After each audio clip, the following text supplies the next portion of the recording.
Assalamualaikum warahmatullahi wabarakatuh.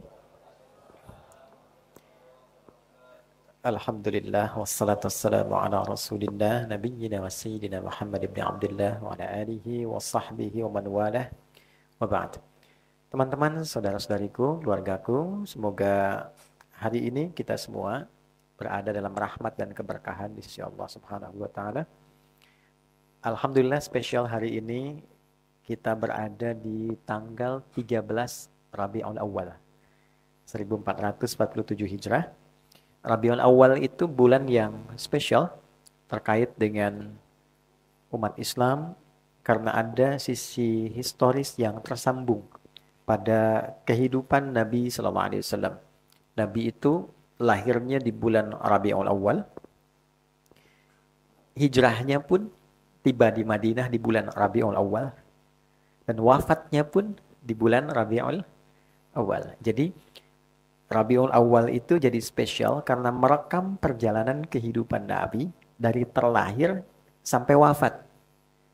Yang perjalanan ini berisi petunjuk-petunjuk kehidupan langsung yang dengan itulah kemudian diharapkan siapapun yang mengikuti dan mempraktekkan petunjuk kehidupan ini menjadi pribadi yang lebih baik, sukses dan bahagia di dalam kehidupan dunia, di alam kubur, sampai akhiratnya.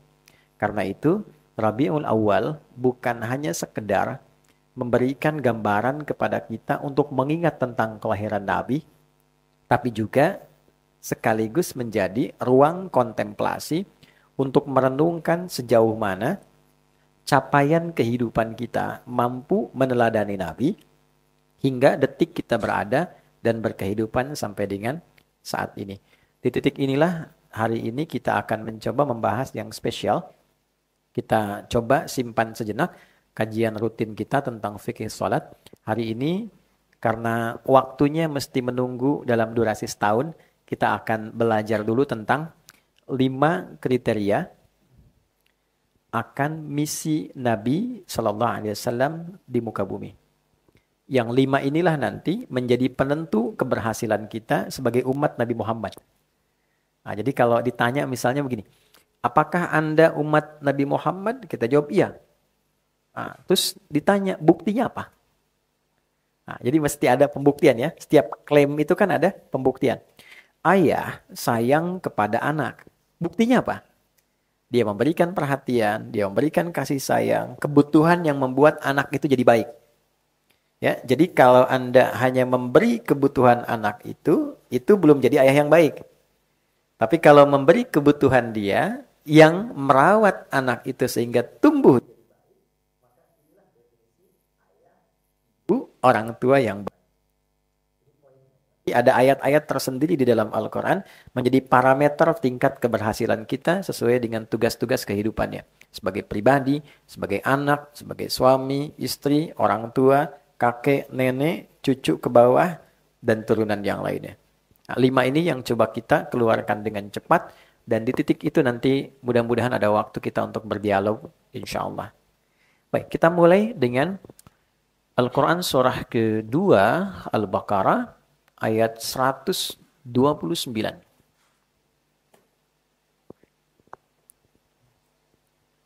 Saya mohon izin berdiri ya, supaya ada catatan yang bisa teman-teman nanti kaji ulang. Dasar kita saat ini ada di Quran surah kedua ayat 129. Karena kita akan membahas dengan lebih spesifik, saya akan lebih fokus kepada materi yang kita kaji. Sudah? Nah, sekarang kita langsung dulu ya. Nanti tafsir penjelasannya kita gabungkan dengan ayat-ayat lain. Di paling kiri agak ke atas sedikit. Nabi Ibrahim dan Nabi Ismail alaihi wassalam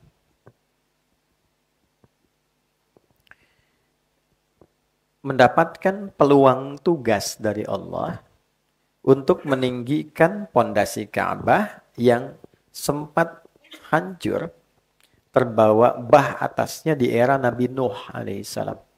Jadi di era Nabi Nuh alaihissalam itu ada banjir besar Yang dalam satu keterangan juga menyapu bagian bangunan atas Ka'bah. Ya, sehingga tersisa pondasinya. Jadi kalau sekarang ini ada rumah Quran, ya kan? Rumah itu bait, bata yabitu baitan, ya kan? Nah, ini menarik, kadang diserap ke dalam bahasa Indonesia jadi membangun dengan batu bata, gitu kan? Ya, bata yabitu baitan, tempat untuk beristirahat. Bait. Oke. Ini baitnya ada bangunannya. Saya gambarkan beginilah ya, yang paling ringannya ini. Nah, di bawah ini kan ada pondasi. Mesti ada pondasi untuk mengokohkan bangunan ini. Oke. Pondasi itu kalau satu disebut qaidah namanya. Oke. Kalau banyak, tidak hanya satu, maka dijamakkan menjadi qawaid. Qawaid begini. Saya bulat ya. Ka'bah itu berapa sisi? 4 ya. Maka minimal pondasinya ada berapa? 4. Tunggal atau jama'? Jama'. Berarti yang digunakan kaidah atau qawaid? Qawaid kan? Berarti kita cek di sini ya. Oke. Ini kan disebut Baitullah kan? Ka'bah itu ya. Ya, rumah pertama yang menjadi penanda kiblat yang dibangunkan untuk manusia. Jadi kalau Anda akses Quran surah ketiga Ali Imran dari ayat 96 sampai 97 kita temukan ayat itu inna awwala baitin wudi'a linnas. Sungguh rumah pertama yang dibangunkan sebagai kiblat untuk manusia. Sehingga ada riwayat dalam kitab Akhbaru Makkah jilid yang pertama itu ada riwayat menyebutkan Ka'bah itu dibangunkan, bukan manusia yang bangun. Oke? Malaikat ditugaskan membangun Ka'bah. Sehingga berbentuk seperti ini tampilan rumah Allah, gitu kan? Baitullah. Bait. Ada ruang di dalamnya. Singkatnya, kalau seperti ini jadi bait, ingat ya kata ini saya bulati lagi. Di sini ada qawaid. Jadi kalau qawaid hanya pondasinya saja 4 sisi di sini. Ini ya. 1 2, 3, 4. Ini ya.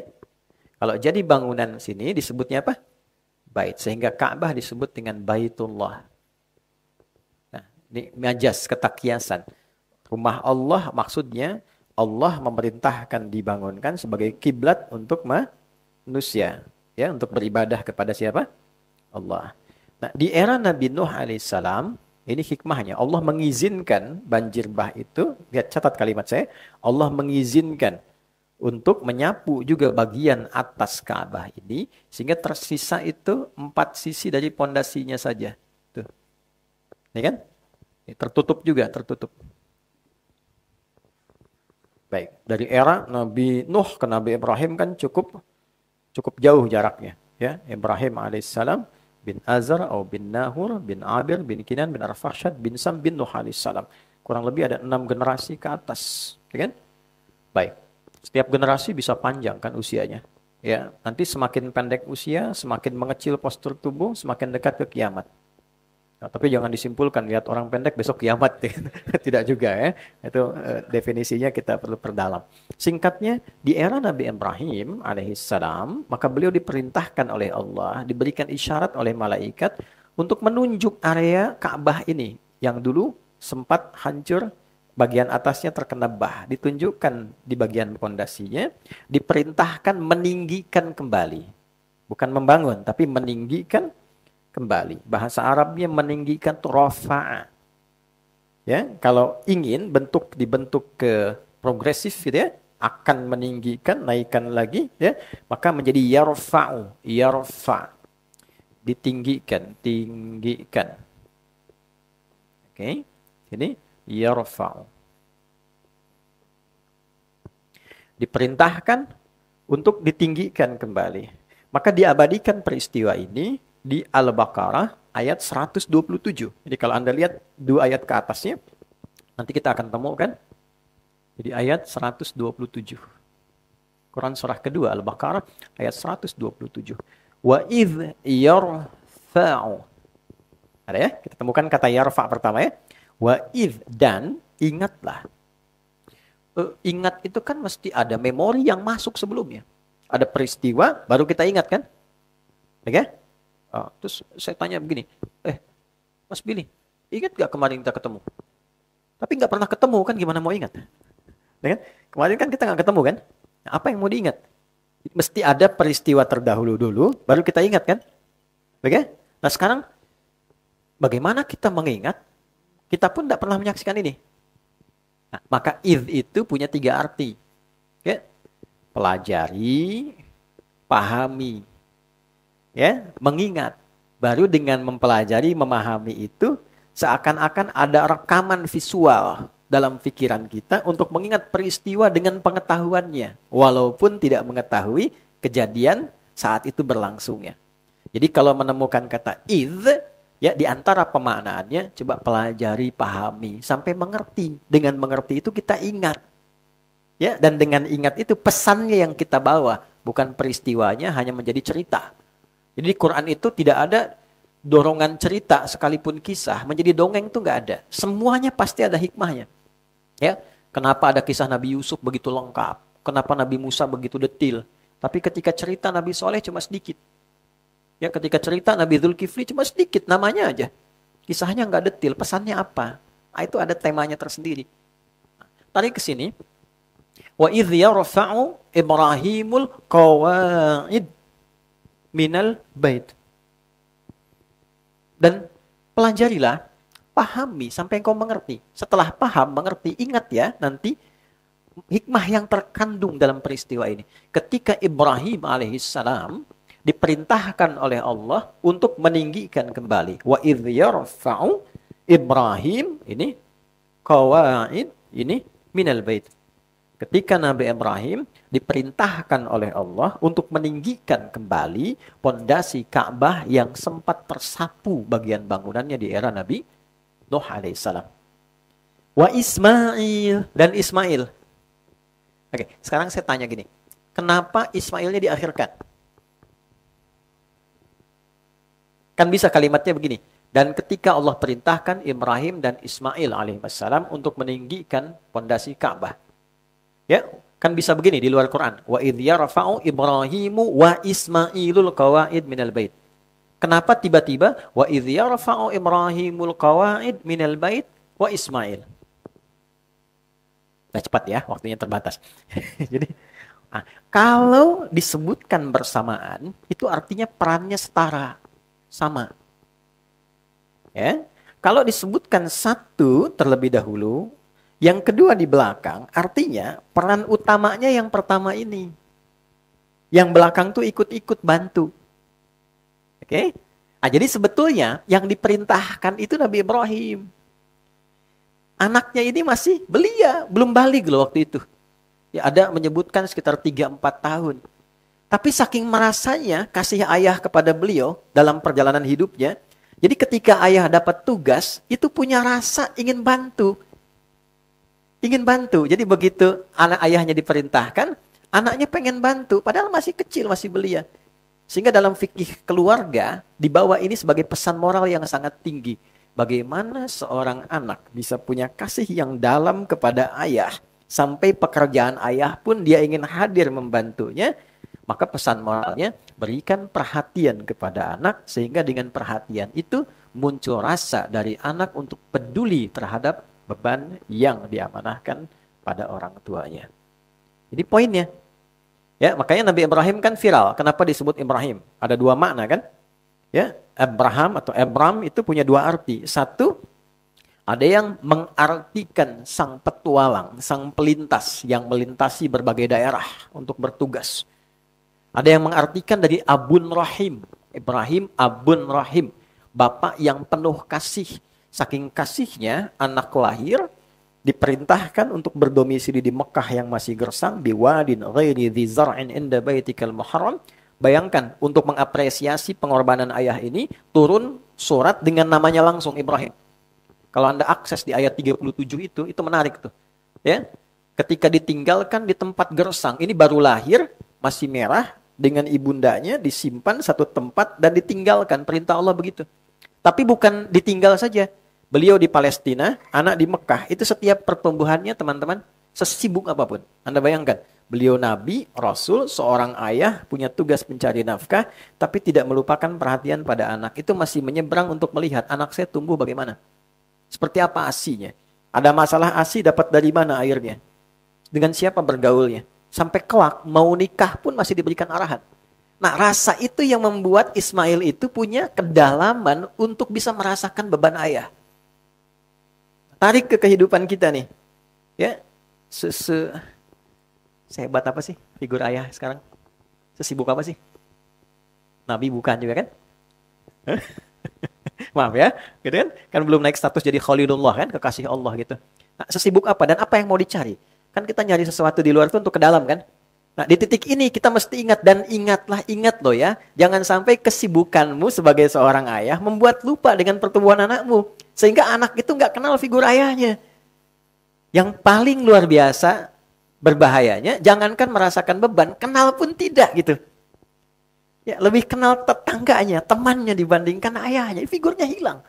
Dan ketika fase ia sudah tumbuh ke fase butuh teman di luar lingkup ayahnya, hilanglah kesempatan mendapatkan rasa kasih itu. Itu poinnya. Jadi kalau ada anak merasakan sesuatu yang berbeda, ya, tidak merasakan pekerjaan ayah, jangan dimarahi dulu.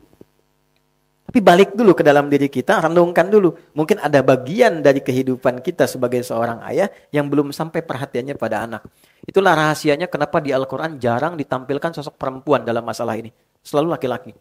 Luqman, wa idh qala Luqmanu libnihi wa huwa ya'idhuhu. Ya, Yakub dengan Yusuf alaihissalam. Kemudian ada tokoh-tokoh lain, ya seperti Ibrahim. Kenapa? Karena ibu itu sudah otomatis ada di dalam rumah dan pasti punya kedekatan dengan anak. Sehingga yang disentuh ayahnya. Kenapa? Karena tugasnya banyak di luar. Tapi filosofinya dibangun oleh Quran. Jangan sampai kesibukanmu di luar melupakan juga tanggung jawab pokokmu yang ada di dalam. Kan nyari harta buat ke dalam. Jangan sampai hartanya dapat tapi yang di dalam tidak terawat. Itu poinnya. Bisa dipahami ya? Nah, tapi yang lebih berbahaya, yang ibu yang nggak dikenal anak. Lebih repot tuh. Ya? Oke, balik ke sini.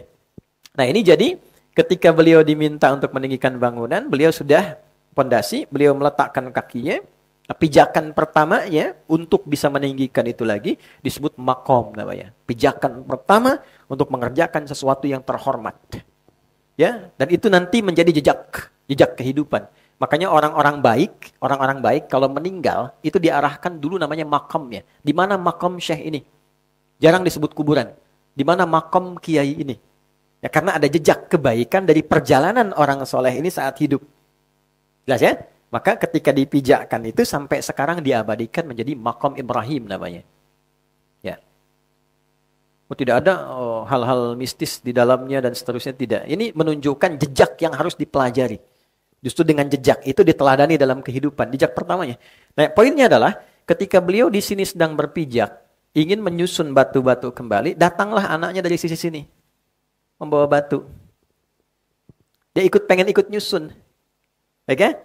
Nah, sehingga area ini sampai sekarang disebut Hijr Ismail. Ini. Ukurannya sebetulnya segini tuh. Segini sampai sini. Cuma nanti terjadi satu musibah di zaman Nabi, ada yang menyebutkan kebakaran. Ini kemudian terkena, direnovasi. Ya, tapi menarik nih.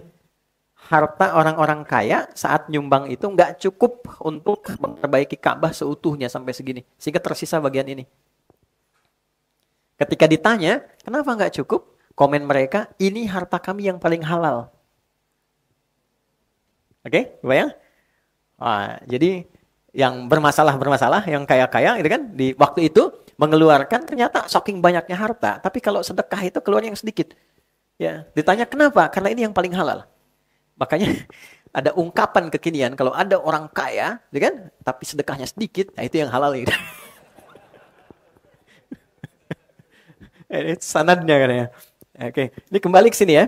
Tapi akhirnya bukan berarti nggak bisa punya kemampuan kan untuk diselesaikan. Hikmahnya apa?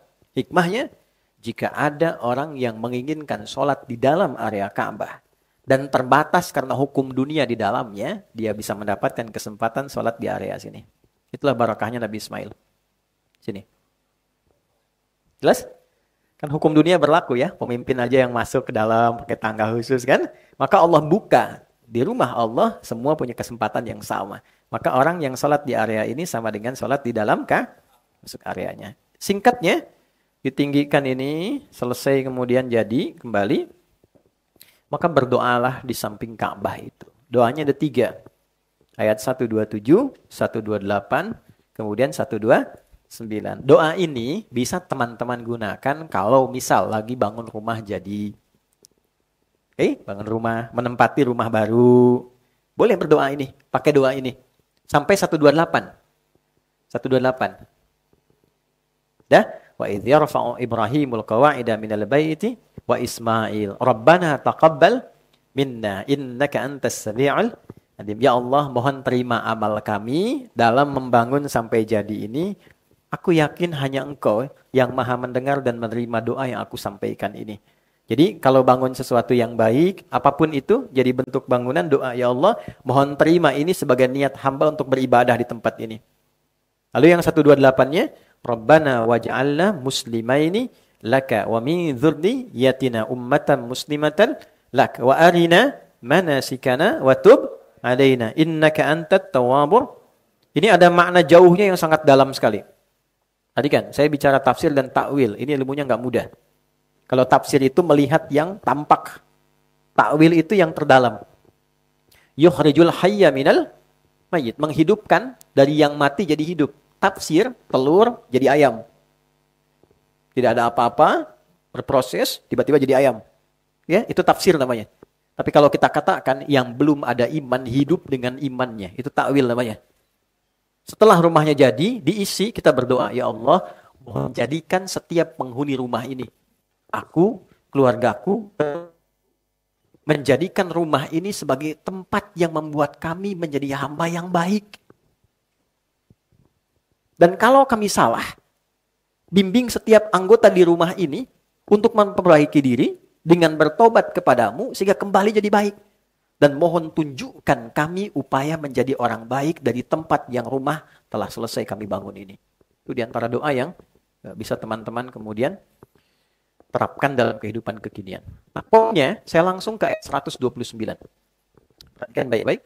Rabbana wab'ats fihim rasulan minhum yatslu 'alaihim ayatika 1 wa yu'allimuhumul kitaba 2 wal hikmah 3 wa yuzakkihim 4 innaka antal azizul hakim. Ada? Oke. Saya dulu pernah titipkan Mas Dimas ya, paket untuk buku Quran itu ya. Ada, nanti dibagi aja. Supaya nanti pas kajian bisa buka sambil lihat ya. Nanti ditandain. Kalau ditandain nanti saya tugasin menghafal pertemuan berikutnya. Nah, passwordnya masuk sini, tes dulu tuh. Oke. Rabbana wab'ats fihim rasulan minhum. Ya Allah, mohon Engkau berkenan mengutus Rasul terbaik itu. Jadi begini, nama Nabi Muhammad itu sudah viral di semua Rasul yang pernah bertugas di bumi. Akan datang Rasul terakhir, paling hebat, paling mulia, mencakup semua mukjizat Nabi-Nabi sebelumnya. Ya kan? Dan akan menjadi Rasul sampai akhir zaman. Rasul terbaik. Nah, Nabi Ibrahim, Nabi Ismail berdoa, ya Allah, karena ini Rasul terbaik, Rasul paling istimewa, maka kami mohon lahirkan ia di tempat yang istimewa ini. Lahirnya pun di tempat yang istimewa, di samping Ka'bah. Dan tidak ada yang lahir di samping Ka'bah, di dekat area Ka'bah, di lingkungan orang hidup dekat Ka'bah, kecuali Nabi Muhammad SAW. Jadi kalau teman-teman umrah atau haji ya, kalau di sini ada area Green Zamzam itu, sini ada Safwa, ada area kecil ke belakang sini, masuk ke sini, kemudian ini ke Aziziyah, jalan. Ini ada Bukit Jabal Qubais, ini atasnya Istana Raja, ini sumber. Dari sini bisa belok, dari sini ke arah kanan, berarti lurus sini, ya sampai ujung. Kemudian di sini ada gate 26, 27-nya gate Nabi. Di sini gate Ali, ini Babus Salam. Babus Salam tuh pintunya begitu keluar, ini rumah kediamannya sahabat Abbas. Di sini antara ini dengan ini ada satu tiang lampu tinggi sendiri. Di sini ada jembatan cirinya sampai ke sini naik ke gate ini. Nah, ini tiang lampu ini yang paling tinggi di rumahnya Abu Jahal dulu. Ya, sini. Kita tarik dari sini garis lurus ke sini, kurang lebih ada 150 meter. Di atasnya ada satu bukit, bukitnya cerah, sini ada bangunan warna krem. Ini ada toran air di sini satu lagi warna biru. Siapa? Ini ada kipas angin 35 dari sini ke sini. Saya udah hitung. Kalau 36 berarti nambah satu ada yang baru tuh. Oke, nah sini ini area ada perbaikan, di sini ada toilet, ini ada sofa, di sini marwah. Nah, ini rumah Nabi dulu. Nabi lahir di sini. Ya, jadi kalau ditarik garis lurus dari Hajar Aswad, tarik ketemunya ke sini nih, ke Babus Salam. Makanya kalau nanti sunnahnya kalau sudah selesai renovasi, kalau dari sini tembusnya langsung ke sofa, langsung ke sini Hajar Aswad. Jadi nggak muter-muter. Oke? Nah, dulu saya pernah ambil foto dengan kakak yang foto ya. Ini menarik. Tapi ini bukan riwayat ya, dan bukan utak-atik juga, fenomena saja. Jadi begitu matahari terbit dari sini, jadi pantulan sinarnya tuh tegak lurus dari rumah Nabi langsung ke Babus Salam ke sini. Langsung ke Hajar Aswad, garis. Ya tafsirnya bebas saja, orang bisa menafsirkan apapun, tapi ini cukup menarik. Singkatnya lahirnya di sini, dan gak ada Nabi Rasul yang lahir di dekat area ini kecuali Nabi Muhammad SAW. Ini poinnya. Nah, ketika terlahir ini, yang menarik adalah, ya Allah, mohon nanti saat terlahir, anugerahkan kepada Rasul istimewa ini 4 keutamaan. 1, yatslu alaihim ayatika, mengajarkan, membacakan pada umatnya ayat-ayatmu. Ayat. Itu, di sini saja ya. Beliau dapat ayat. 2, wa yu'allimuhumul kitab, mengajarkan kandungan ayat ini, dan yang diajarkan itu bisa dibukukan, dikodifikasikan. Ya, jadi mengajarkan panduan hidup, ajarkan panduan yang terkodifikasi, terbukukan. 3, wal hikmah, mengajarkan hikmah dari ajaran ini. Apa maknanya, apa esensinya. Yang 4, wa yuzakkihim, menyucikan, membersihkan hati umatnya. Bersih hati. Ya, jadi saat sekarang masih jagalah hati, dulu sudah bersih hati. Oke? Innaka antal azizul hakim. Aku berkeyakinan kuat bahwa hanya engkau yang perkasa mewujudkan itu dan maha bijak untuk memilih siapa nabi yang terbaik itu. Oke. Paham sampai di sini? Sampai sini? Jelas ya? Baik. Kita lanjutkan. Doa itu kemudian terkabul. Terkabulnya kurang lebih. Walaupun ada perbedaan riwayat, 29 sampai 30 generasi setelah itu. Satu generasinya itu bisa ada yang 1000 tahun gitu. Ya, bisa ada yang ratusan tahun. Itu 30 generasi. Setelah itu terkabul. Lahirlah Nabi Muhammad sallallahu alaihi wasallam. Diurut Muhammad SAW bin Abdullah bin Abdul Muttalib, bin Hashim, bin Abdul Manaf, bin Qusay, bin Murrah, bin Kilab, bin Ka'ab, bin Ghalib, bin Fihir, bin Malik, bin Nadar, bin Kinana, bin Khuzaimah, bin Mudrikah, bin Ilyas, bin Nidar, Mudar, bin Ma'ad, bin Adnan, bin Addi, bin Adri, bin Muqawwam, bin Nahur, bin Tarikh, bin Ya'rub, bin Yasjub, bin Nabit, bin Ismail alaihissalam, bin Ibrahim alaihissalam. 30 generasi. Coba ulangi. 30. Baru dijawab. Ya. Nabi loh, bayangkan loh ya. Nabi Ibrahim kan kekasih Allah tuh. Wattakhadallahu Ibrahim khalila, kekasih Allah, dekat sama Allah, luar biasa solehnya. Nabi Ismail demikian, sangat disayangi Allah, disebut gulamun halim. 2 orang Nabi Rasul tersayang berdoa, dijawabnya 30 generasi setelahnya. Ya kita bukan Nabi, bukan Rasul, belum punya status itu, doa pengen nuntut dijawab sekarang gitu. Maka Allah tahu yang terbaik, kapan waktu yang pas menjawab doa kita sesuai dengan kemampuan kita untuk menerima jawaban doa itu. Itu poinnya. Maka ketika lahir Nabi Rasul itu dijawab oleh Allah, jawabannya turun di Quran surah kedua, surah yang sama. Ayatnya 151, paling kanan. Agak sedikit ke bawah, ke tengah dikit ya. Quran surah 2 ayat 151. Anda bisa compare, bisa bandingkan dengan ayat 129. Yang berdoa, gini lihat, perhatikan gaya bahasa antara berdoa dengan menjawab doa. Berdoanya, Rabbana waba'ath fihim rasulam minhum. Dijawab oleh Allah, kama arsalna fikum rasulam minkum. Rabbana wab'ath fihim rasulam minhum. Kama arsalna fikum rasulam minkum. Sebagaimana dulu pernah berdoa orang tuamu, ya kan? Nabi Ibrahim, Nabi Ismail, aku kabulkan doa itu dengan menetapkan seorang rasul terhebat, terbaik, istimewa dari komunitas orang yang berkehidupan dekat Ka'bah. Doanya dikabulkan. Jadi ini prinsip untuk menunjukkan tidak ada doa yang tidak terkabul sepanjang itu baik. Ya. Tidak ada doa yang tidak terkabul sepanjang itu baik. Itu ada di Quran surah kedua ayat 186, itu aturannya. Wa idza sa'alaka 'ibadi fa inni qarib ujibu da'watad da'i idza da'an. Jadi kalau hambaku berdoa itu pasti aku akan kabulkan. Pasti. Ya, falyastajibu li wal yu'minu bi la'allahum yarshudun. Untuk mempercepat terkabulnya itu, cepat juga tunaikan seruan-seruan Allah. Doa itu kan kita menyeru Allah. Allah menggunakan hukum logika dulu supaya kita paham. Kalau kamu ingin cepat dijawab seruanmu, jawab cepat juga seruanku pakai iman. Ini diminta sholat, siap-siap lambat. Tapi kalau minta sama Allah pengen cepat. Kan tidak ada keadilan di situ. Sedangkan Allah maha adil. Nah, cuma harus belajar fikih doa. Cara Allah menjawab doa, itu ada 3 caranya. Diberi langsung sesuai permintaan. Sepanjang dia butuh itu, dan baik itu bagi kehidupan dunia akhiratnya. Ya Allah minta sepeda, dikasih sepeda. Langsung gitu. Ya?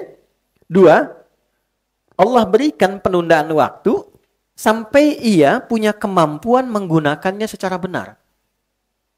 Oke, kita gunakan hukum logika sebentar. Anda punya anak usia 5 tahun. Pengen minta dibelikan motor. Oke? Tapi Anda punya kemampuan untuk membelikan itu. Dibelikan nggak? Tidak kan? Nanti deh ya. Setelah nanti sudah bisa pakai itu, baru ayah berikan. Sekarang pakai yang ini dulu. Motor-motoran.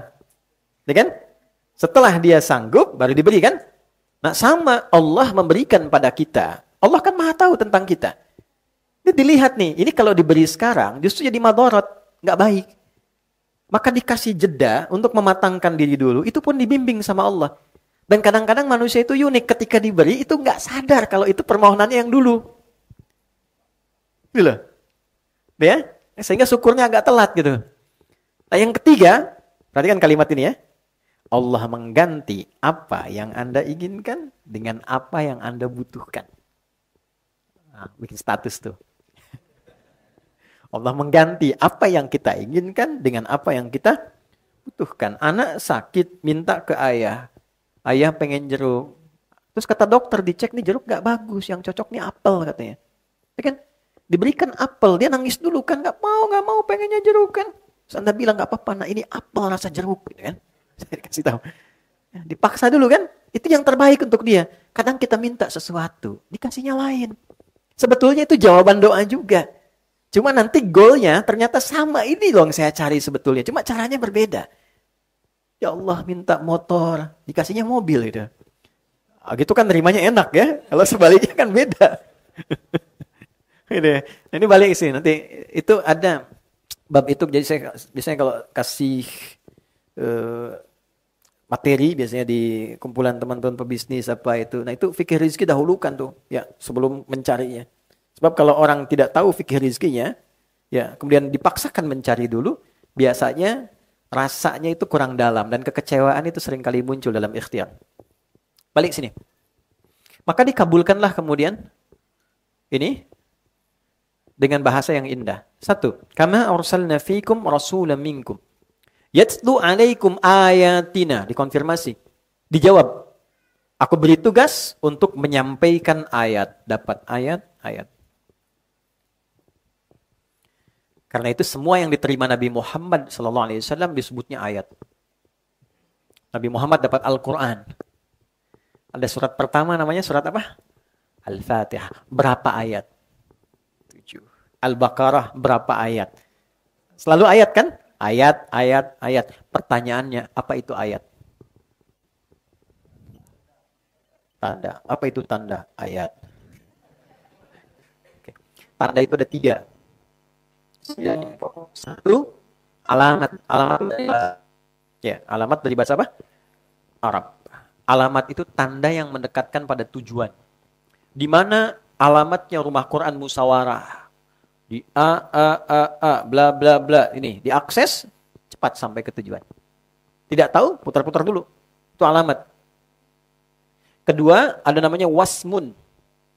Ya, wasmun. Bisa dihilangkan wawunya, disimpan ke belakang jadi samatun, atau diganti taknya jadi alif di depannya. Ismun. Nah, diterjemahkan dengan nama. Kenapa nama disebut dengan ismun? Menjadi tanda. Dia menjadi tanda yang membedakan antara satu dengan yang lainnya. Mas Dimas, ini yang nengok. Mas Dude, itu yang nengok. Ya kan? Untuk membedakan dua ini, bagaimana bisa membedakan kedua ini entitasnya? Maka diberikan nama di dalamnya. Jika dipanggil A, membedakan dengan yang lain. Tapi di dalam itu pun indahnya Islam, itu masih memberikan pedoman. Berikan nama yang baik. Supaya kehormatannya terjaga. Anda boleh tunjukkan ya. Di dunia ini, mana ada tuntunan bahkan keagamaan yang mengatur detil sampai ke nama. Islam tuh sampai begitunya. Kayak di Islam itu Nabi pernah memberikan gambaran, mengarahkan beberapa sahabat, mengganti nama-namanya yang kurang layak untuk maslahatnya. Ya, makanya cek namanya ya. Nah, nama itu bagian dari doa dan menentukan bagian dari jalan kehidupan. Ya, makanya kalau beri nama, cari nama-nama yang terbaik. Sehingga di dunia bagus, di akhirat dipanggilnya itu menyenangkan. Saat dipanggil di hari kiamat, kan? Nah, makanya jangan jadi candaan ya. Jangan jadi Nah, cari yang terbaik. Hati, ya ada 9 nama yang kalau ketemu itu langsung ganti. Nah, 9 nama setan tuh ada 9 nama. Di Tanah Kusir bulan depan kita bahas materi namanya fikih setan. Belum pernah dibahas kan ya? Iya kan, kalau tahu jalan yang baik aja nggak pernah dengar tahu kerikil lubangnya bisa terpeleset tuh. Nah, balik sini. Satu ayat. Ayat itu yang ketiga adalah tanda yang menjadikan seorang hamba lebih dekat dengan Tuhan. Ayat. Maknanya cuma satu. Tanda yang menjadikan seorang hamba merasa lebih dekat dengan Allah, dengan Tuhan. Itu ayat. Makanya kenapa teman-teman setiap baca Quran itu merasa lebih dekat dengan Allah, sensasinya beda. Anda dengan dengar Quran saja sudah merasa terkoneksi, lain rasanya. 8 ayat. Ya. Minuna alladzina idza dzukirallahu wajilat qulubuhum wa idza tuliyat alaihim ayatuhu zadathum imana wa ala rabbihim yatawakkalun. Insan beriman itu bisa mengecek keadaan imannya. Salah satu parameternya dengan mendengar sebutan Allah. Jika diperdengarkan, ada konfirmasi di hatinya, ada getaran. Getaran ini beda. Ada getaran kasih, getaran khawatir. Ini getaran iman beda. Makanya setiap hari disebutkan 5 kali nama Allah. Diperdengarkan di telinga. Adzan. Allahu Akbar, Allahu Akbar. Langsung ada rasa kan? Ya? Nah itu getaran iman. Wa idza tuliyat alaihim ayatuhu ayat. Dan jika dibacakan padanya ayat-ayat Allah, zadathum imana, ya, bertambah keimanannya, wa ala rabbihim yatawakkalun, dan semakin terbangun hubungan kedekatan dengan Allah Subhanahu wa ini mau diganti atau mic-nya tetap ganti? Bismillah. Oke, baik.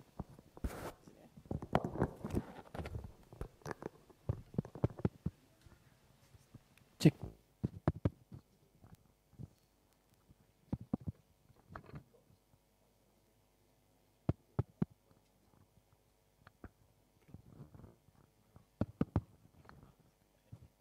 Bismillah, cek, haram hukumnya, cek.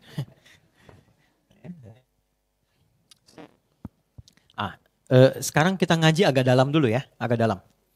6.236 ayat, itu isi Al-Quran. Tahan dulu ya, pelan-pelan. Karena dia punya fungsi ayat, otomatis segala yang ada di Quran itu membuat kita menjadi semakin lebih dekat dengan Allah. 1. Pelan-pelan ya. Yang kedua, Quran itu isinya bukan sekedar bacaan. Tapi di dalamnya ada petunjuk kehidupan. Inilah dahsyatnya Al-Quran. Suka ringkas, kalau saya suka ringkas, saya sebut bahasanya kurikulum hidup, pedoman hidup. Yang mengantarkan pada kesuksesan dan kebahagiaan. Falah bahasa Arabnya.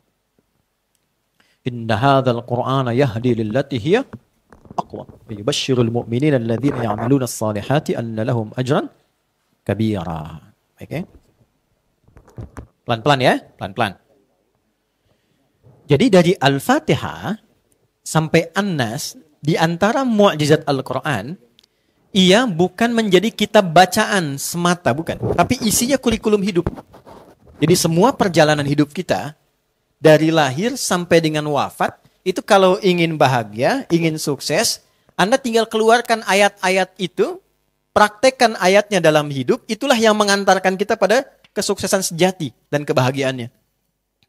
Ya, karena itu kenapa Nabi Muhammad ditugaskan di titik paling rendah dalam kehidupan manusia, disebut jahiliyah, untuk memberikan bukti keistimewaan Al-Quran. Kenapa nggak diutus di Romawi yang sudah maju, di Persia yang sudah maju? Kan dua kekuatan besar kan? Supaya tidak ada klaim gini, oh pantas maju. Diutusnya di tempat yang sudah maju kok, sudah modern, sudah baik. Maka ditempatkan di titik terendah, di lingkungan jahiliyah untuk menunjukkan kedahsyatan Al-Quran ketika dipraktekkan. Ini poinnya. Jadi, saya ingin membangun kesadaran dulu, Bapak Ibu sekalian, teman-teman. Al-Quran itu posisikan sebagai kurikulum hidup. Bahasa Arabnya hudan namanya. Apa namanya? Hudan, ini. Ada di Quran surah 2 ayat 185 tuh. Syahrul Ramadan alladzi unzila fihi al-Quran hudal lin nas. Sebagai kurikulum hidup untuk kehidupan manusia. Jadi semua persoalan kehidupan kita, di sini ada solusinya. Kalau benar, fala khaufun alaihim walahum yahzanun. Hidup itu selalu dekat dengan kesuksesan dan selalu lekat dengan kebahagiaan. Dua poin ini. Nah, jadi membaca itu gerbang pembukanya saja. Intinya tilawah, karena bahasa risalahnya begini. Coba lihat lagi ayatnya. Yatslu alaihim kan, bukan yaqra'una alaihim. Bukan yaqra'u alaihim, tapi yatslu alaihim. Beda qiraah dengan tilawah. Qiraah, iqra, itu membaca makna asalnya tanpa menuntut memahami. Dulu pernah ada buku iqra kan? Iqra ya? Kan di situ diajarkan kita cara baca kan? Tapi nggak diajarkan untuk memahami, ini mah apa maksudnya? Enggak kan? Cuma ada harokat, fathah, kasrah, dhammah, sukun kan? Fathah, itu kan? Fathah, fa, sin, kasosi, si, ha, maskun disukunkan, gitu kan? Apa sih? Kan? Terus gitu. Itu aja kan? Ya sama, membaca begitu. Bahasa Indonesia juga begitu. Dulu waktu saya kecil kan ada pelajaran bahasa Indonesia itu, membaca, ini Budi, ini Ibu Budi, ini ayah Budi, ini kawan Budi. Tapi sampai sekarang kita kan nggak pernah tahu Ibu Budi itu siapa. Tinggal di mana dia, itu kan? Keluarga mana? Kan nggak kan? Hanya untuk bisa baca ya. Tapi setelah baca, instrumen itu digunakan untuk memahami makna. Kita bisa gunakan baca koran, baca berita, mengakses informasi. Nah, Quran begitu. Cara kita memahami, mengakses disebut dengan tilawah.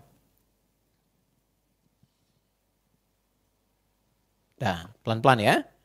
Jadi singkatnya begini, di setiap aktivitas kehidupan, di bidang apapun, kalau ingin sukses, ingin bahagia yang sejati, ini ada kurikulum kehidupan yang Allah langsung berikan sebagai tanda kasihnya bagi kita, yaitu Al-Quran.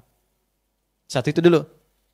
Nah, yang kedua pertanyaannya adalah, dari setiap ragam kesuksesan yang telah diraih dengan petunjuk ini, berapa yang sudah mendekatkan diri kita pada Allah? Itu. Nah, ini ciri umat Nabi di sini. Ciri dasarnya berinteraksi dengan Quran. Ciri keduanya menggunakan Quran sebagai panduan kehidupan. Ciri ketiganya dijadikanlah hasil dari panduan itu untuk mendekatkan diri pada Allah. 3 ini. Nah, sekarang tolong muhasabah, koreksi sampai kita berkehidupan dengan usia saat ini. Dari bagian pertama saja berapa yang sudah kita tampilkan. 1, interaksi dengan Al-Quran. Hari ini udah ngaji belum? Kemarin ngaji enggak? Dan Quran ini akan menentukan dunia dan akhirat kita. Orang pertama masuk surga yang diminta itu konfirmasi Qurannya. Iqra waqar. Silahkan baca bacaan Quran yang biasa engkau baca saat di dunia. Fa inna akhira qiraatika akhiru manzilatika fil jannah. Akhir bacaanmu itulah akhir tempatmu di surga. Tuh, kita dipaksa untuk mendapatkan kebaikan dari Quran ini, diminta untuk baca. Dikonfirmasikan. Satu dulu tuh. Coba dicek ya. Sayang nggak sama Nabi kita? Sayang ya? Saya tanya gini, kalau ada orang yang paling kita sayangi, terus kirim surat sama kita, mau dibaca nggak? Sekali atau 2 kali? Berkali-kali. Semakin rindu atau semakin, sekali aja baca suratnya gitu? Rindu kan? Bahkan nunggu lagi kan? Nah katanya sayang sama Nabi. Cinta sama Nabi. Itu kan? Nabi kirim surat pada kita yang dititipkan oleh Allah. Allah titipkan lewat Nabi Muhammad untuk disampaikan. Kita dapat sekarang suratnya. Nah, pembuktian kasih sayang itu berapa banyak kita buktikan untuk membaca surat-surat itu dalam kehidupan kita. Itu poin dulu. Nah, jadi identitas Nabi Muhammad itu ya sebagai seorang rasul, seorang nabi diberikan sifat melekat kepadanya sekaligus menunjukkan identitas umatnya. Jadi bisa diketahui ini umat Nabi Muhammad salah satu cirinya dengan adanya interaksi umat ini dengan Al-Qur'an. Ini. Oke. Kalau ada yang mewariskan warisan istimewa, penting, nilainya berharga, pengen nggak dapat? Bukan cuma pengen, kadang ada yang rebutan kan? Gitu ya? Baik. Nabi mewariskan Al-Quran dalam kehidupan. Taraktu fikum ma'in tamassaktum bihima lan tadilu abada. Aku wariskan 2 pusaka. Kalau engkau jaga 2 itu, nggak akan pernah susah hidupmu. Warisan pertamanya kitabullah Al-Quran. Nggak akan susah hidupnya. Nah, ini adik-adik nih yang belajar, yang betul belajarnya. Kalau benar Qurannya itu hadir dalam jiwa, ini jaminan Nabi nih, nggak akan susah hidupnya. Semua ahli Quran tuh nggak ada yang susah. Apapun profesinya. Nggak ada istilahnya minta-minta di dunia itu nggak ada. Quran sudah hadir dalam dirinya kok. Ini poinnya 1 nih. Ya, jadi ini ciri umat Nabi yang pertama. Yang kedua, mohon izin ya teman-teman. Ada keinginan mengeluarkan pedoman Quran supaya dibawa dalam hidup. Dan indahnya semua aktivitas kita ada di sini nih. Tinggal keluarkan ayatnya. Misal nih teman-teman nih apa aktivitasnya nih? Jangan aktivitas dulu ya, identitasnya dulu nih. Sebagai anak, apa ayat-ayat yang terkait dengan anak nih? Keluarkan. Dari mulai merawatnya, mendidiknya, mengarahkannya, karakter anak itu dibentuk luar biasa. Di Quran itu dijelaskan tahapan-tahapannya. Dari pertumbuhan dalam rahim, begitu melahirkan apa yang cocok, saat tumbuh bagaimana. Itu ayatnya ada semua. Nah, kadang-kadang begini ya, mohon maaf pada para ibu ya. Kadang ibu berharap anaknya menjadi soleh, tapi panduan soleh itu nggak diikutin. Atau nggak diakses gitu. Saya pengen anak saya jadi anak yang soleh. Bagaimana mengeluarkan anak itu, panduannya menjadi soleh, nah petunjuknya sudah Allah sampaikan di Quran. Soleh itu kan menggabungkan 4 kan. Sehat fisiknya namanya thayyib, sehat sifatnya namanya khair, sehat perilakunya namanya ma'ruf, dan dikerjakan karena Allah, dekat dengan Allah namanya ihsan. Kalau digabungkan 4 ini, thayyib, khair, ma'ruf, ya, itu ihsan 4 digabungkan namanya soleh. Makanya semua orang tua kalau berharap ingin anaknya jadi soleh. Itu ada di Quran surah 7 ayat 189. Ya da'awallaha rabbahuma la in ataitana salihah lanakunanna minasyakirin. Sejak mulai mengandung sudah berdoa sama Allah pengen anak yang soleh. Nah itu ya, itu contoh. Sekarang jadi suami, jadi istri. Pernah nggak dikeluarkan ayat tentang suami, ayat tentang istri, ayat tentang ayah dan ibu? Kenapa di Quran ada panggilan bunai? Selalu tuh, kalau sudah dipanggil bunai, pasti anaknya manggil ayahnya abati. Selalu begitu. Tentang pekerjaan. Yang berbisnis, pernah nggak mengeluarkan ayat-ayat bisnis di Quran? Yang di birokrasi, pernah nggak mengeluarkan ayat-ayat birokratis dalam Quran? Kalau mau simple, keluarkan petunjuknya. Susah kan? Dari aksesnya itu. Keluarkan sekarang petunjuknya yang sudah disusun oleh para ulama. Ada namanya kitab Jami'. Jami'. Bukan Jami'. Jami'. Imam Al-Bukhari mengeluarkan tema-tema Quran dan disusun menjadi 97 tema. Ya, lalu diberikan judul, tema A, tema B, di bawahnya subtema, ayat Qurannya apa, hadisnya apa di bawahnya. Kalau perlu penjelasan diberikan komentar singkat. Maka beliau beri nama Al-Jami As-Sahih Al-Musnad Al-Mukhtasar min umuri Rasulillah sallallahu alaihi wasallam wa sunanihi wa ayyamihi. Nah, coba ulangi, Pak. Karena panjang sering kita singkat jadi Sahih Al-Bukhari. Itu kitab jami. Ini adalah kumpulan tema yang aku akses dari hadis-hadis Nabi yang sahih, aku cari sanad validasi kesahihannya, dan aku temukan aktivitas keseharian Nabi yang mampu aku akses berdasarkan keterangan-keterangan dari ayat Quran, hadisnya, lalu praktek kehidupannya. Yang belajar misalnya ada Kitabul Ilmi, topik tentang ilmu, dari mulai cara menghafal, cara belajar, waktunya kapan, ada di topik ketiga. Yang bertanya tentang iman, kenapa iman saya naik turun, kalau sedang naik semangat, kalau turun malas, ada Kitabul Iman, topik kedua. Yang di pemerintahan tuh Mas Primus ada di Sahih Muslim, Kitabul Imarah tuh. Ada beberapa hadis di dalamnya. Kan? Yang di bisnis tuh, Mas Ipo dan kawan-kawan ada Kitabul Buyu', ya, kitab tentang bisnis. Dan gak ada orang pakai kurikulum ini, bisnisnya kembali modal tuh gak ada.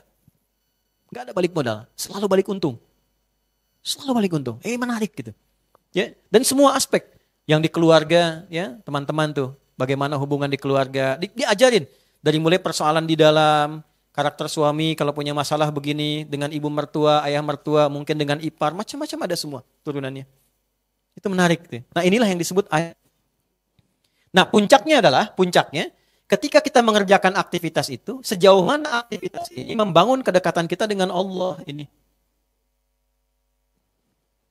Jadi ibu merawat anak. Allah sudah berikan anugerahnya, dipakai merawat. Sekarang pertanyaannya, bagaimana perawatan itu membuat anak ini lebih dekat dengan Allah? Kenal Allah enggak? Disekolahkan di mana? Di tempat yang dia mengenal Allah atau tidak?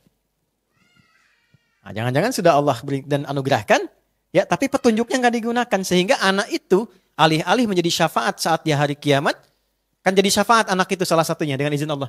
Karena hafalan Qur'annya, karena sholatnya, itu dicari nanti. Salah satunya jejak orang tua yang pernah meminta anaknya sholat. Kalau dulu mungkin pernah dijewer waktu kecil ya. Sekarang mungkin ditepuk. Itu jejaknya dicari itu. Sampai ke situ ya. Pernahkah ada upaya orang tua untuk mengarahkan anaknya dekat dengan Allah? Jejaknya dicari sampai ditemukan. Jadi syafaat ke orang tuanya. Ya, jadi kayak menghafal Quran dan sebagainya itu nggak main-main. Ya. Ini ayat. Puncaknya adalah semua kegiatan kita membuat diri kita lebih dekat dengan Allah. Itu poin tertingginya. Kalau cuma capaian kesuksesan ya yang belum beriman juga bisa. Kalau sukses berbisnis sampai kaya, jangankan kita yang belum punya iman kaya juga. Kalau kedudukan yang lain punya kedudukan juga. Nah, pembedanya apa? Pembeda imannya. Kedudukan itu membuat diri kita semakin dekat dengan Allah. Kekayaan itu membuat kita paham cara menggunakannya berdasarkan petunjuk Allah. Itulah ayat. Nah, fungsi Nabi menjelaskan itu. Menjelaskan ini dalam kehidupannya, maka muncul yang kedua. Ya, wa yu'allimuhumul kitab, yang doa ini. Ajaran panduan. Sudah? Oke, tapi ditempatkan oleh Al-Quran pada tempat ketiga.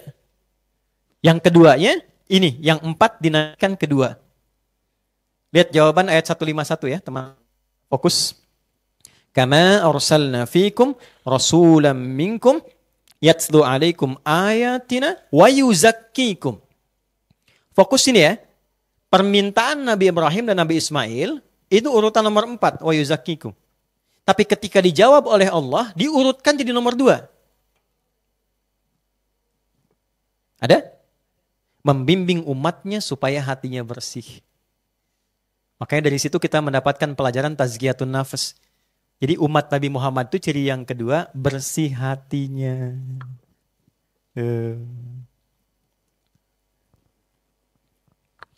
Ada teko enggak? Teko. Enggak, saya bukan tanya supaya bawa teko, bukan. Saya gambarkan, tahu kan teko ya? Baik, kalau di dalamnya ada kopi, keluarnya apa? Ya, kalau di dalamnya air bening, air kan? Dalamnya susu, keluar susu. Berarti teko itu hanya mengeluarkan isinya kan? Hati juga begitu. Kalau kotor, yang keluar di lisan kotor. Di mata jadi kotoran, melihatnya penuh amarah. Ke telinga pengen dengar yang kotor-kotor aja, yang baik-baik gak mau dengar. Ah, kamu sok soleh gitu kan? Karena biasa dengar yang salah, makanya soleh gak biasa. Gitu. Nah, isi hati itu begitu. Itu ada di Al-Arba'in itu nomor hadis yang ke-6. Ya, ala wa inna fil jasadi mudghatan idza salahat salahal jasadu kullu wa idza fasadat fasadal jasadu kullu. Ala wahyal qalbu. Dalam diri kita ada qalbu, di situ penentunya. Kalau itunya bersih, semua tubuh bersih. Ya. Mungkin di sini ada dokter atau ahli biologi yang bisa gambarkan nanti dengan lebih baik pengetahuan saya. Ini ada logikanya sederhana dulu. Waktu biologi kan kita dapatkan tuh di bagian jantung itu kan ada 4 bagian ya. Ada serambi kanan, kan? Serambi kanan. Kalau nggak salah atrium ya, atrium kanan istilahnya. Bawahnya kan ada bilik kanan, ventricle. Nah, terus di sini ada serambi kiri. Ini ada bilik kiri. Ini fungsi serambi itu kan nanti menyerap udara dari seluruh organ tubuh kan? Oksigen maksudnya darah kan diserap ke sini kan? Lewat vena cava ya.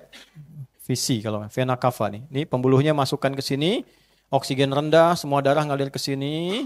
Di sini nanti diteruskan ke bilik kanan untuk dipompa. Tuh kan? Kemudian dari sini nanti dibawa lagi ya ke paru-paru, dari paru-paru diolah. Kemudian di sini disalurkan ke serambi kiri. Di sini sudah bagus, sudah bersih. Dari sini ke bilik kiri dipompa melalui aorta untuk kembali ke seluruh tubuh. Jadi dialirkan oksigen, darah semua ke sini ya. Tapi penemuan terbaru yang mau saya tunjukkan. Ini kan area jantung nih. Ini. Di penemuan terbaru di tahun 1991 itu ada pakar neurologi namanya Edward Armour. Dia melakukan penelitian. Ternyata dia menemukan satu titik dalam serambi kanan. Satu titik bagian yang berisi 40.000 saraf kehidupan. Ternyata dalam jantung itu ada otak lain selain otak yang ada di kepala kita itu. Dan disitulah pusat untuk mengingat, memberi perintah, berbicara, merasakan, dan sebagainya. Itu ada 40.000 ada di sini. Bagian titik ini. Dan ini yang menentukan mengalirkan semua perintah-perintah itu ke seluruh tubuh. Yang merasakan, mengingat, mengamati, dan sebagainya. Makanya sering Anda katakan kan hati saya sakit, perasaannya, dan sebagainya. Nah itu di sini puncaknya, titiknya di sini. Kalau ini baik, semua yang dibawa baik, termasuk aliran oksigennya, darahnya, dan sebagainya. Jadi ternyata darah yang dialirkan itu bukan perkara oksigen rendah atau tinggi saja. Ternyata ada bagian lain yang memberikan kualitas kepada darah itu, membentuk perilaku. Ini hubungan dengan makanan. Ini yang bisa diterjemahkan. Kenapa makanan haram membuat seseorang jadi buruk perilakunya? Salah satunya adalah karena ini mensupport sifat-sifat yang ada di otak jantung ini. Dibawalah dengan aliran darah yang dipompa oleh bilik kiri ke semua bagian tubuh. Sekarang tugas Nabi mengajarkan kepada umat, membimbing supaya ini bersih. Sebab kalau ini bersih, yang dialirkan semua sifat ke tubuh pasti bersih juga. Dan mengalirkan tadi isi teko sesuai dengan isinya. Mengalirnya semua baik-baik. Kalau ininya bersih, maka masuk dari sini ke mulut, mulutnya bersih. Keluar kata-kata yang baik. Ya, tembus ke mata, melihat, memandang yang baik-baik sampai seujung kaki. Nah, ini yang tidak ditemukan dimanapun. Perasan kebaikan itu yang disebut dengan takwa namanya. Wa nafsi wa ma sawwaha fa'alhamaha fujuraha wa takwa. Makanya sering teman-teman dapatkan kalau Nabi kasih nasihat pasti tingkatkan takwa. Tingkatkan takwa, gitu kan? Coba Nabi pernah kasih nasihat ke salah satu sahabat, diabadikan di Al-Arba'in nomor hadis ke-18 tuh.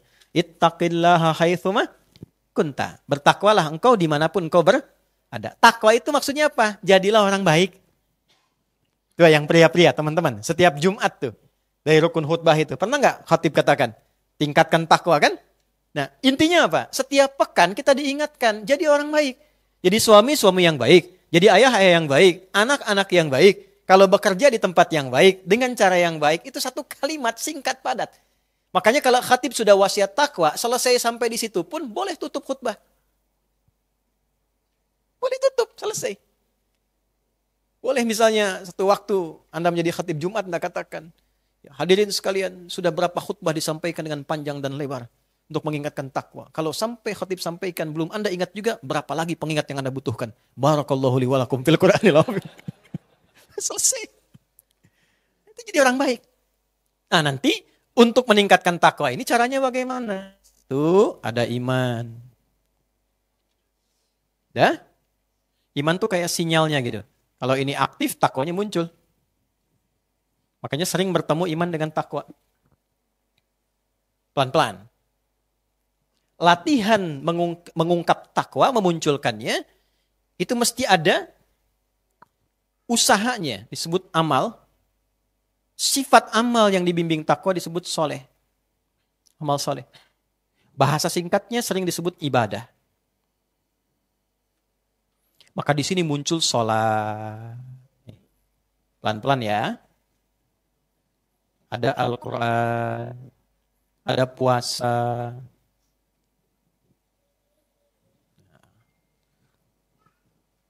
Pelan-pelan. Gak apa-apa, kalau ini saya senang. Kalau ayahnya baru masalah. Biarkan anak dengan dunianya. Kecuali kalau Mas Dude bolak-balik sini, ya, nah itu saya tanda tanya itu. Balik sini ya, pelan-pelan ya, pelan-pelan. Oke. Jadi ternyata ketika kita diminta sholat kan dibimbing Nabi kan? Nabi mengajari kita sholat kan? Sampai pentingnya sholat, itu Nabi sangat ketat. Ada sahabat baru selesai sholat, kata Nabi, kamu belum sholat, ulangi lagi. Saking ketatnya. Nah sekarang hikmahnya apa? Kenapa diminta seperti itu dengan ketat? Ternyata sholat itu salah satu jalan untuk membuat kita menjadi lebih baik. Supaya hatinya bersih. Ya, kan kita hafal ayatnya tuh. Biasanya awalnya tidak hafal, tengahnya hafal, ujungnya lupa. Ya, ini tengahnya. Innas sholata tanha 'anil fahsya wa munkar. Ingat kan? Awalnya lupa. Oke, berikan saya 7 menit ya, sebentar ya. Nyambungkan. Ini sholat. Jadi fungsi sholat itu mencegah sumber keburukan. Sumber kekotoran itu cuma 2. Kalau bukan fahsya, itu mungkar. Fahsya, keburukan yang bersumber dari syahwat. Kata-kata kotor, jorok, zina, pornografi, LGBT, itu fahsya. Mungkar, perbuatan yang diingkari hati. Maaf, sumbernya nafsu perut dan akal. Menipu, merampok, mencela, ya, membunuh dan lain-lain yang kotor-kotor yang hati ingkari, itu mungkar. Itu 2 aja. Nah kalau ini bisa kita cegah, tepis, maka yang muncul lawannya. Ketika itu hilang, yang bersih muncul ini. Nah sholat itu hikmahnya dari mulai takbir sampai salam melatih kita supaya mengirim sinyal ke hati supaya bersih. Kalau sudah bersih, semua bagian tubuh jadi baik. Jelas sampai sini? Baik. Itulah sebabnya kenapa mengajarkan kepada kita dari Nabi supaya ayo jaga sholat, sekeluarga sholat, anak sholat, dari kecil sholat. Supaya anak tumbuh jadi orang baik. Pertanyaannya, dari sekian kita hidup sampai saat ini, berapa semangat kita menjaga sholat? Sehingga layak kita disebut sebagai umat Nabi. Yang dikonfirmasi oleh Nabi itu pertama sholatnya dulu. Al-farqu bainal mu'min wal kafir tarkus sholat. Perbedaan orang beriman dengan belum beriman itu ada pada sholatnya. Baik, saya cepat ya, saya selesaikan. Kurang lebih 6 menit kita selesai. Ini 3, wal hikmah. Kalau mau benar, belajar hikmahnya. Sholat, ada bacaannya. Allahu Akbar, bacaan. Ada gerakannya. Tangan diangkat sejajar dengan bahu. Ada hikmahnya yang terakhir. Kenapa tangannya begini? Kenapa diletakkan di sini? Kenapa kakinya dilebarkan selebar bahu? Kenapa tidak rapat begini? Kenapa nggak terlalu lebar? Ini ada maknanya. Kalau kita bawa itu dalam kehidupan, dipraktikkan dalam hidup, makna-makna itu membimbing kita berkehidupan untuk mengantarkan pada kesuksesan dan kebahagiaan tadi. Nah sekarang pertanyaannya, dari 3 ini seringkali yang dibahas 2. Bacaannya apa, caranya bagaimana. Dan seringkali uniknya sering ribut pada masalah cara. Antara yang kunut dengan yang tidak, ribut. Antara yang sujudnya pakai telapak tangan atau lutut, sibuk. Sementara dua-duanya nggak paham kenapa mesti kunut misalnya. Sunnah. Kenapa turunnya dengan ini? Itu ada maknanya semua. Bisa kebayang nggak teman-teman? Ada orang diajarkan oleh Nabi tentang cara berdiri, dipakai dalam hidup, jadi orang kaya yang pernah hidup di bumi. Yang valuasi hartanya pernah dihitung, dengan kurs sekarang itu 14.000 triliun. Belajar dari berdiri. Itulah Abdurrahman bin Auf. Jadi semua dalam Islam itu ada artinya, enggak ujuk-ujuk begini. Salat begitu aja tidak, ada maknanya. Puasa ada saum, ada siam, dari namanya aja sudah ada artinya. Kenapa salat? Kenapa puasa disebutkan siam? Kenapa yang biasa saum? Itu ada artinya. Nah, jadi 3 bagian ini sudah, ayat sudah, bersih hati sudah, hikmah. Kemudian yang keempat, kama arsalna fikum rasulan minkum yatlu alaikum ayatina wa yuzakkikum wa yuallimukumul kitab wal hikmah. Kitab, penjelasan Al-Quran yang dibukukan, singkatnya hadis. Jadi kalau kita sekarang melihat Nabi sudah nggak ada, tapi bisa melacak itu lewat buku-buku hadis. Dari mulai fisik Nabi bagaimana, jalan Nabi seperti apa, bicara Nabi bagaimana, kalau jadi suami seperti apa di rumahnya, bukunya udah ada semua. Bahkan sekarang sudah online. Kan sekarang sudah digital. Kalau sudah digital, sudah bisa diakses, masuk ke handphone, belum mau belajar juga dengan cara apa lagi difasilitasi. Yang terakhir, nah ini yang paling penting, ini jarang dibahas nih. Ya. Wa yu'allimukum ma lam takunu ta'lamun. Sifat umat Nabi itu diajari kebaruan-kebaruan dalam kehidupan. Bahasa kerennya kreatif dan inovatif. Ciri umat Nabi Muhammad itu kreatif. So punya inovasi baru. Ya, jadi kalau belajar yang dipelajari tajwid, tapi belajar dengan inovasi yang baru sehingga belajarnya menyenangkan, nyaman. Bisnis punya kreativitas. Kalau orang sudah dapatkan ini cari peluang yang lain, inovasinya bagus. Itu umat Nabi itu. Makanya umat Nabi itu selalu maju. Ya, dalam berbagai aspek. Nah, ini 5 ini saya tutup kemudian dengan kalimat begini. Setiap 12 Rabiul Awal, umat Islam pada umumnya berupaya untuk mengingat kembali, memperingati kembali tentang lahirnya Nabi. Tapi di antara sekian yang memperingati itu, berapa yang mempelajari misi utama Nabi itu sehingga benar-benar menjadi umat Nabi yang seutuhnya. Itulah sebabnya kalau datang Rabiul Awal, coba pelajari yang 5 ini. Sudah betul belum sejati jadi umat Nabi? Ya, saya kembalikan. 1, kembali kepada Al-Quran. Yang kedua, berusaha untuk membersihkan hati dengan baik. Yang ketiga, kita berupaya mempelajari petunjuk praktek kehidupan Nabi. Yang keempat, mempelajari hikmah-hikmah dari pedoman kehidupan itu. Dan yang kelima, selalu kreatif, berinovasi, menjalani kehidupan dengan dasar-dasar yang dituntun dari petunjuk Nabi SAW.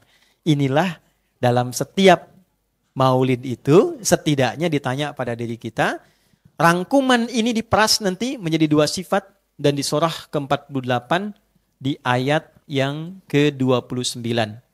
Jadi 5 ini jadi 4 poin. 4 ini ada pada nama Nabi Muhammad, yang satunya ada pada Ahmad. Muhammad disebutkan 4 kali dalam Al-Quran, Ahmad disebutkan sekali dalam Al-Quran. Muhammad, Quran surah ke-3 ayat 144, Quran surah 33 ayat ke-40, Quran surah 47 dengan namanya ayat kedua, dan Quran surah 48 ayat ke-29. Ahmad cuma sekali, Quran surah ke-61 ayat yang ke-6. Jadi 4 tambah 1 berapa? 5, misinya 5. Yang 4-nya dengan namanya. Jadi sebetulnya ketika disebutkan nama Muhammad sallallahu alaihi wasallam, bukan sekedar kita bersolawat, tapi kita mencoba mengecek, sudah betul jadi umat Nabi yang benar. Hatinya sudah bersih belum? Ya kan? Dengan bagian-bagian ini. Muhammadur Rasulullah walladzina ma'ahu asyidda'u 'alal kuffar ruhama'u bainahum tarahum ruk'an sujjada. Salat. Yabtaguna fadlan min rabbihim wa ridwana. Teruskan pelan-pelan, simahum fi wujuhim min atharis sujud. Apa itu atharis sujud kata para ulama? Wajahnya yang bersih, yang bening hatinya, yang ketika dilihat orang menyenangkan, mewarisi kepribadian Nabi. Nabi kan kalau dilihat orang langsung senang. Ya, nanti muncul karakter, begitu disebut namanya langsung pengen jadi baik. Ada yang begitu tuh. Ngelihat fotonya langsung pengen jadi taat gitu. Ada yang disebut namanya, jangan sebut nama itu. Nah, berarti ada sesuatu yang harus dikoreksi. Kita cukupkan dulu. Nanti ada duhur mungkin 30 menit kalau ingin diskusi. Kita berikan waktu untuk teman-teman. Kita cukupkan sejenak. Kita tunaikan sholat duhur. Semoga Allah meridai kita semua. Subhanakallahumma rabbana bihamdika. Asyhadu an la ilaha illa anta astaghfiruka wa atubu ilaik. Assalamualaikum warahmatullahi wabarakatuh.